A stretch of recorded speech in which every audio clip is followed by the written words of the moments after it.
Baik, assalamualaikum warahmatullahi wabarakatuh. Bertemu lagi dengan saya Sri Wulandari. Di sini saya akan menjelaskan tentang materi pembelajaran psikologi sosial, yang dimana di sini saya mengangkat judul dengan yaitu perilaku dan sikap. Pengertian dari perilaku itu sendiri yaitu tindakan atau perilaku atau tingkah kita dari individu atau organisasi terhadap lingkungannya, di mana di situ kita adalah melakukan kesesuaian antara individu tersebut dengan keadaan yang ada. Sedangkan sikap yaitu adalah kecenderungan atau perasaan yang kita rasakan ketika kita berada di lingkungan tersebut. Apa yang kita rasakan itu adalah sikap. Antara sikap dan perilaku itu sangatlah berhubungan. Karena apa? Dimana ketika orang memiliki perilaku yang baik, maka dia akan berusaha menjadi seseorang yang dapat memiliki sikap yang baik pula. Dimana sikap yaitu jiwa yang merasakan bagaimana kita dapat berperilaku dan bertindak secara baik dan benar ketika kita berada di hadapan orang lain. Dimana perilaku tersebutlah yang sebagai contoh atau sebagai bukti bahwasanya kita dapat melakukan suatu sikap atau perilaku yang baik.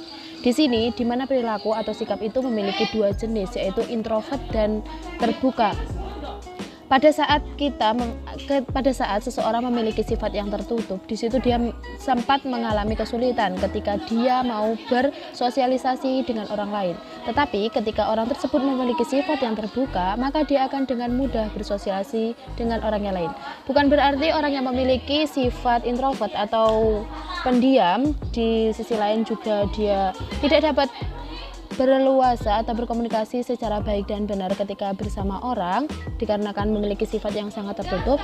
Maka kita sebagai orang yang biasa atau terbuka dengan sifat dan sikap kita, maka lebih baiklah pula kita memberikan saran dan mengajaknya dalam pergaulan yang berada di sekitar kita dengan baik. Sikap dan perilaku itu dapat terjalankan atau berperan secara spontan, di mana kita akan saling berdampingan antara sikap dan perilaku. Ketika kita melakukan perilaku seperti ini, maka sikap kita atau jiwa kita dalam memberikan keadaan yang berada di lingkungan, maka akan adanya ketersesuaian. Jadi antara sikap dan perilaku itu sangat terpengaruh oleh lingkungan, di mana saat kita berada di lingkungan yang baik dan benar, maka kita akan memiliki sikap dan perilaku seperti apa yang kita rasakan pada saat itu. Tetapi ketika kita salah dalam menjalankan suatu pergaulan, maka kita akan terbawa dengan arus dan keadaan.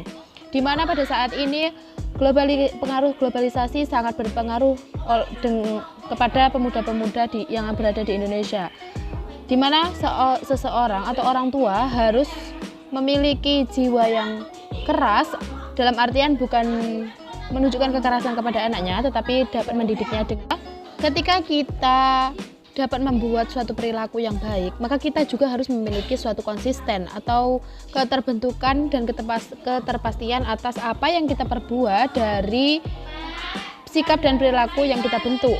Dengan itu, maka kita harus memiliki keyakinan sikap dan perilaku yang kita lakukan itu adalah baik dan benar. Nah, begitulah teman-teman dan para pendengar yang dapat saya sampaikan tentang sikap dan perilaku yang berada di lingkungan kita. Itulah pembelajaran yang dapat saya pahami dan saya telaah selama dalam pembelajaran psikologi. Semoga bermanfaat. Cukup sekian. Wassalamualaikum warahmatullahi wabarakatuh.